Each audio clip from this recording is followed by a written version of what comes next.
did to the Celtics last night in Flip the the A, script. I mean, that was a stunner. So the first-seeded Celtics taking on the 10th-seeded Hawks. The Celtics get up to a huge lead in this one, right? We're going to pick it up in the second quarter. The Celtics up 65-38.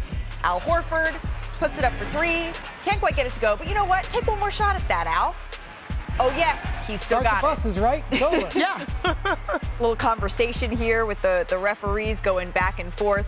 The third quarter, though, a few minutes into the third, the Hawks, all of a sudden, they're making this a little bit interesting here. The Celtics the other way, can't get that one to go. Hawks getting out in transition here, Chiney, and all of a sudden, we have an interesting game. Yeah, the starting five really showed up for the Hawks, and what you see is that they chip away until they realize they actually have a chance, and that's when they did their most damage. So you've been in this position, not me, but should Jason Tatum be moving a little more on that possession? A lot more, because anticipating that pass, he could have had an easier look inside, but he settled for the three. Story of the Celtics' lives.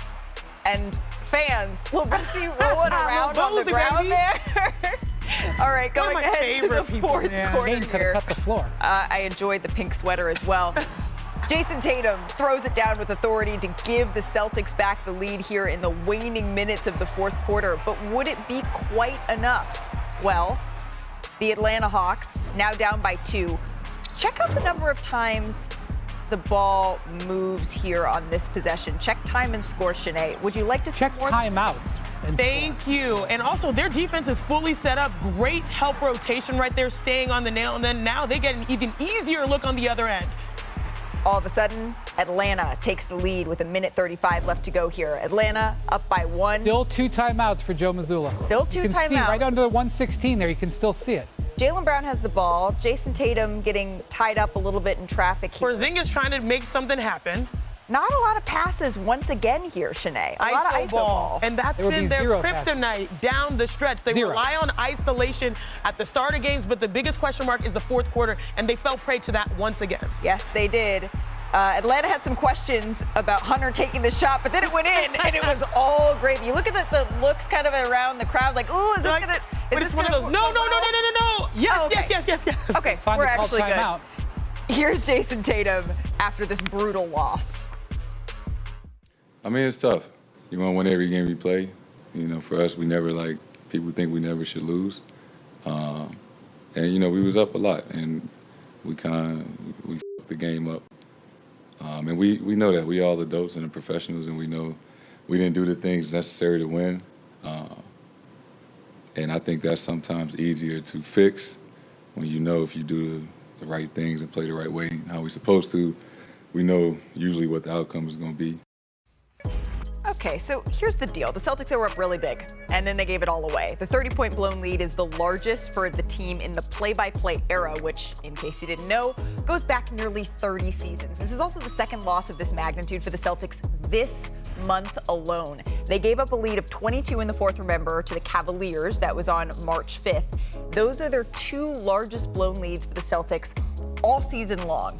Clearly, teams don't just go up 30 and lose, right? Since tracking began, teams that were down by 30 were 5 and 2,606. Oh that means they came back less than 1% of the time, 0.002% of the time. How concerning is this loss for you? Well, number one, let me say, Wendy, I'm glad you pointed out Joe Mazzulla with his timeouts, because this has been a habit for him. You know, going home and watching a movie, eating popcorn with 2 timeouts. He's been taking them home since he's been the head coach, and it's been mind-boggling to me. Number 2, right? My high school coach used to always say, before I used to go on my AAU trips, hey, Perk, before you step on the floor, you never know who's watching. And why do I say that?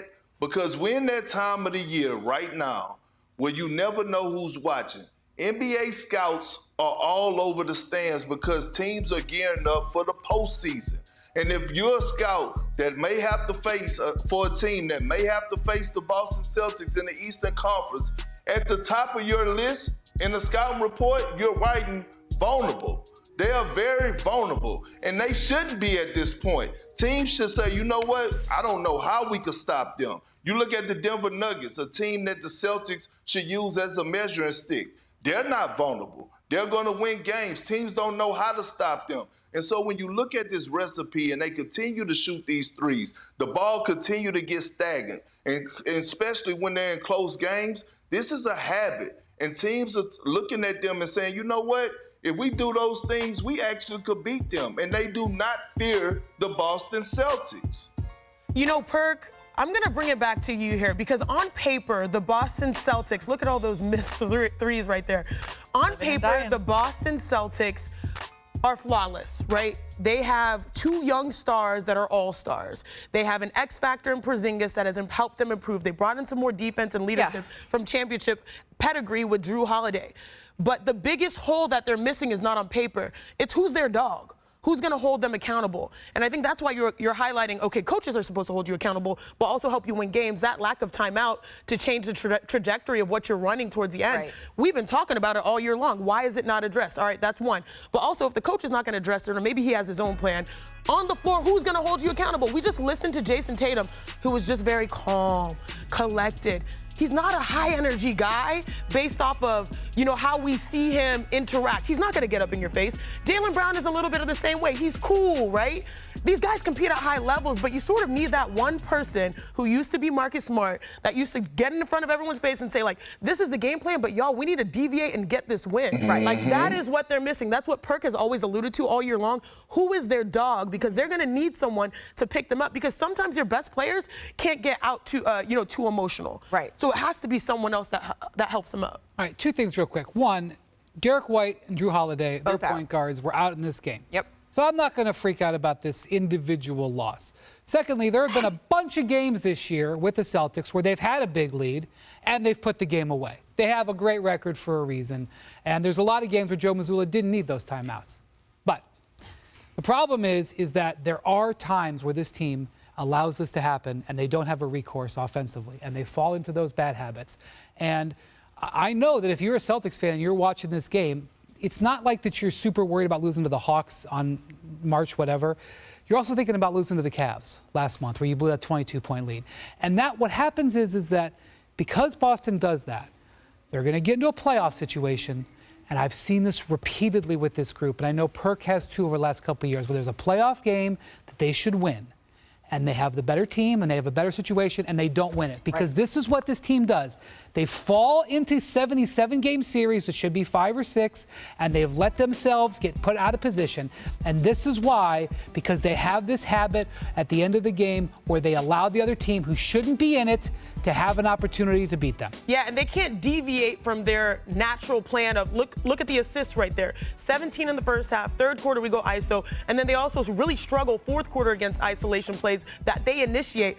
But more importantly, like, I'm not trying to overreact. I think just having someone that holds them accountable will help them in the malaise of an 82-game season. But overall, this is the #1 overall seed in the NBA. Right. And I think they have a 5 or 6 game lead on the Nuggets, who are #1 in the West. They know that they pretty much locked this up. They know that it's a tough Joe Mazzulla has started 9 different lineups the last 10 games. He's messed around a little bit, but that doesn't change the fact that they have these bad habits, which I know are going to come back at the worst time. Well, and until they win it all, the doubt is going to creep in, even after games like this. Right?